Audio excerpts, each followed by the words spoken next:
Morning students, welcome to your computer class. Students, today we are going to revise our chapter which is algorithm and flowcharts. So let's start our today's class.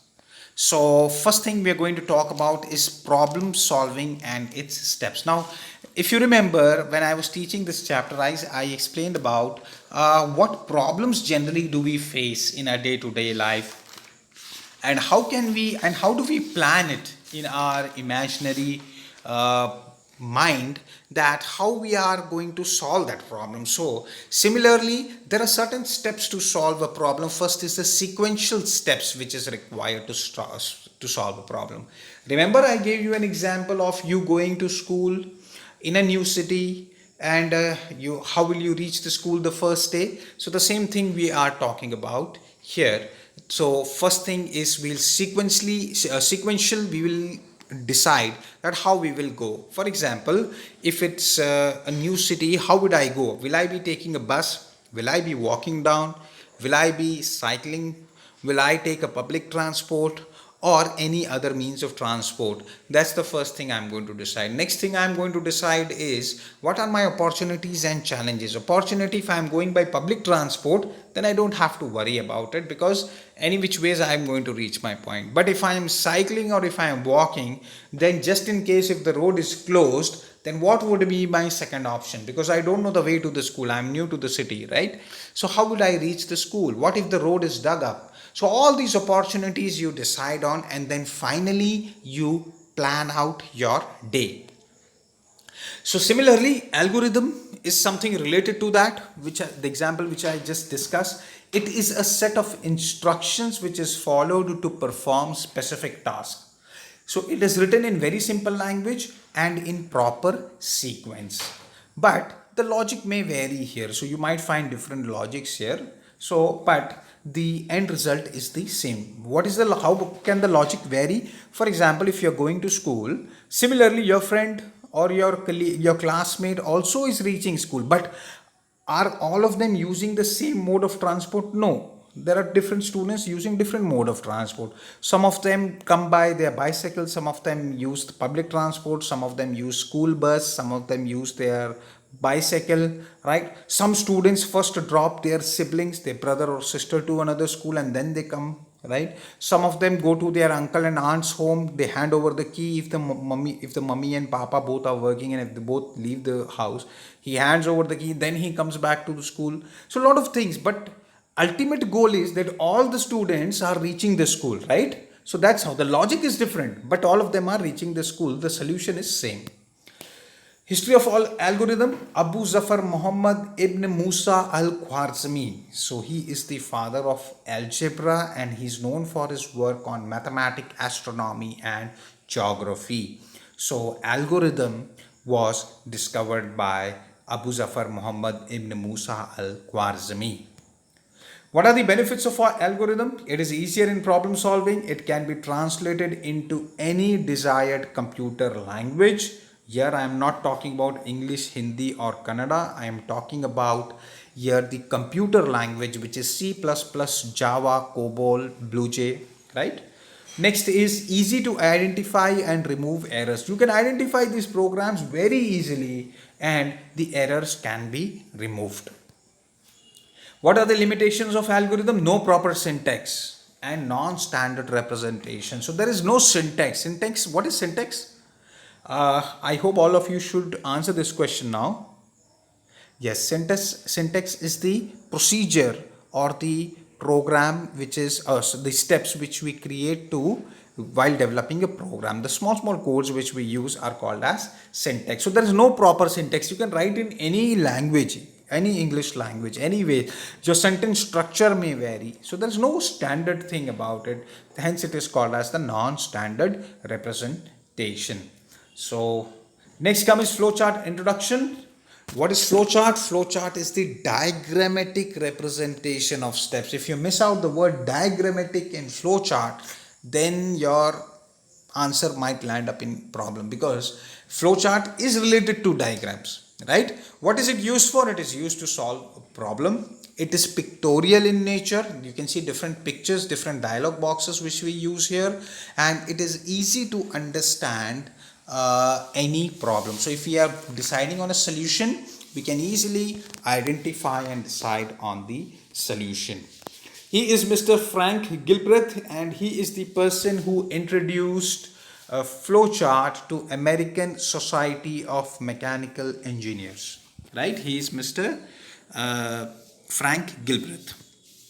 Flowchart symbols, if you remember, the first box is the start and stop box. It is used at the beginning and the end of the flowchart. It is also called as the terminal box. Second one is the arrow. If you see the arrow here, it tells us the flow lines on how they or where the direction the information will flow. Next is a parallelogram, which is input output box. It is used to accept input and display output.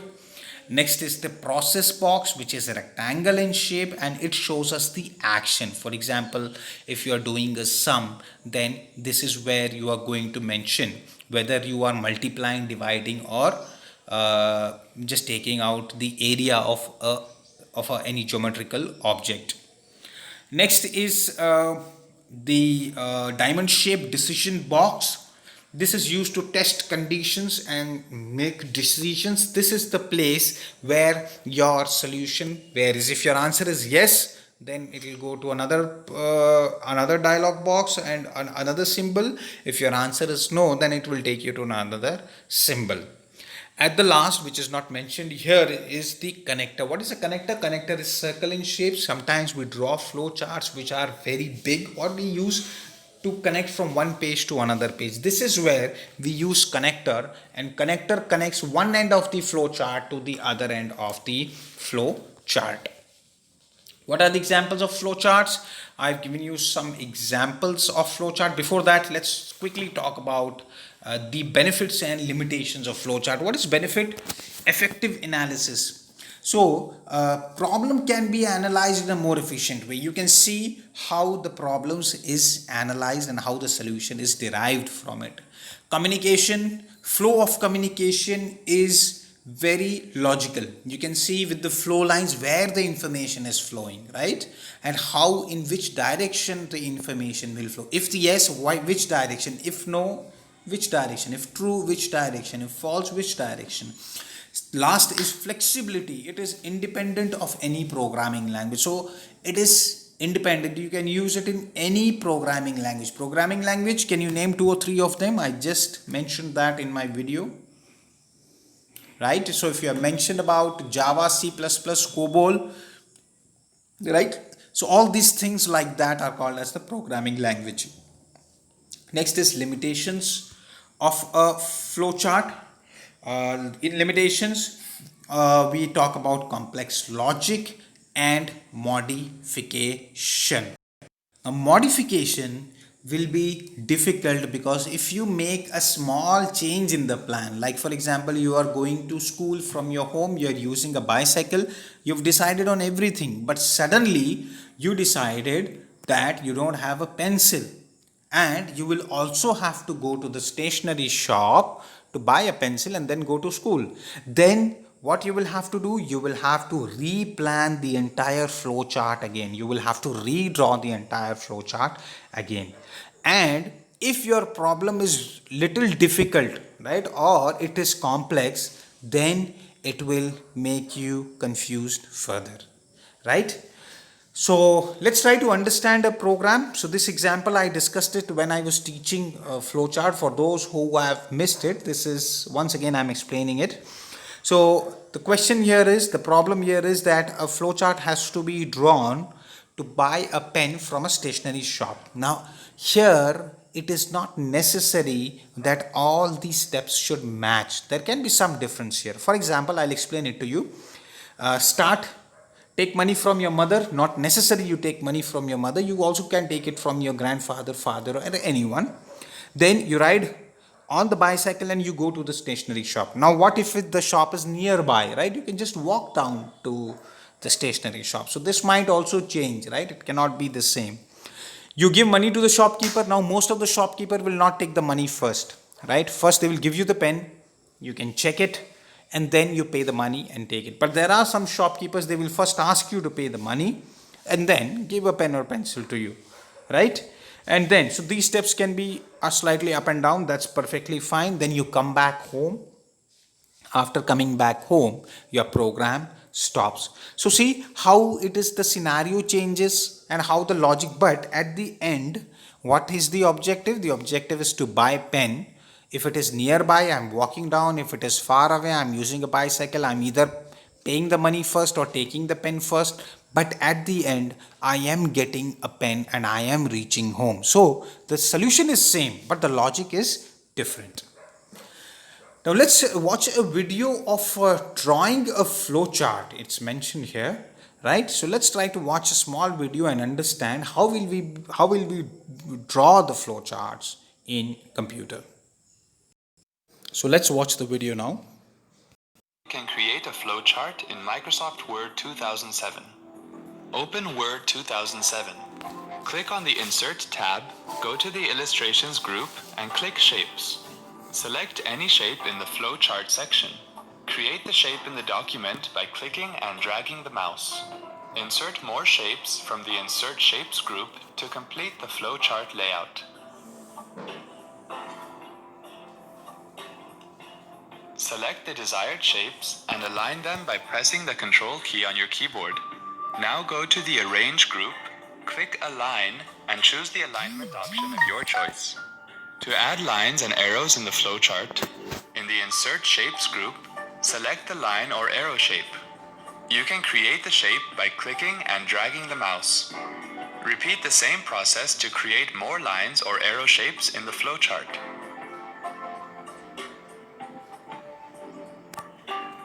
To add text in a shape, select any shape and then right-click on it. Click Add Text and then type the text in the selected shape.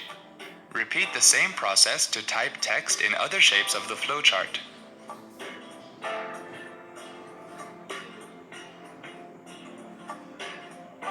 Select the text box and then go to Home tab and choose the font and paragraph options. Follow the same procedure to change the font and paragraph options in other text boxes of the flowchart. To change the style of text box in the flowchart, select the text box and then click on the Format tab. Open the Text Box Styles menu and choose the desired option. Repeat the same process to change the style of other text boxes in the flowchart. Hope this was easy. Thanks for watching. So students, I hope you got a brief idea on how to create a flowchart. So let's quickly make a note of our homework. So we will draw a flowchart to calculate the perimeter of a rectangle. So we are going to do this in our computer notebook. So we'll draw a flowchart to calculate the perimeter of a rectangle. So put today's date, put revision, and you can do it in your computer notebook. Just in case if you have any doubts or any questions related to today's class, feel free to reach me through the comment section. So thank you for your time, students, and have a wonderful day ahead.